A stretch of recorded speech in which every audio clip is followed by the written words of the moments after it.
do it. Hello there. We would be honored if you would join us. What's going on, guys? How's your day going today? So it's no surprise that Qui-Gon Jinn disliked the Jedi Council to the point that he wasn't put on the council itself, despite being a master. It's ironic. Anakin was on the council but not granted the rank of master, whereas Qui-Gon was a master but not accepted on the council. He was absolutely fine with this. He preferred it this way.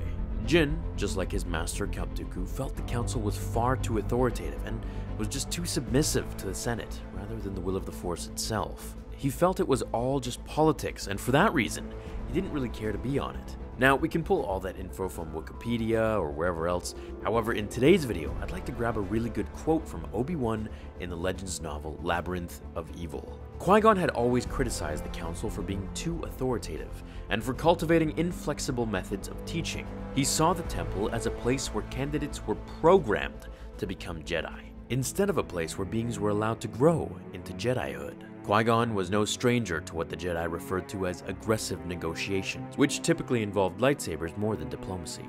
But Obi-Wan wondered what he would have had to say about the war. He recalled, as if yesterday, Dooku's taunt on Geonosis that Qui-Gon would have joined Dooku in championing the Separatist cause. So while of course this passage explains quite a few key things, the main thing that popped out for me was that Qui-Gon actually felt the temple was a place where younglings were programmed and brainwashed, rather than properly taught to feel the Force and grow naturally into that whole world of Jedihood. Jedi were more about pushing the job to be done if they had to, referring to it as aggressive negotiations, which we all know meant to kill and use their lightsabers if need be. Whereas Qui-Gon's methods were more about diplomacy and fairness first, to speak and discuss things more diplomatically, unless fighting was literally the only option. Another piece that I want to discuss is the question Obi-Wan has regarding whether or not Qui-Gon would have actually joined his former master in leading the Separatists. Now, I highly doubt it, but I can also see Qui-Gon being persuaded by Dooku to join him. Most likely, this would happen if Obi-Wan had died in his place and not him by Maul's blade.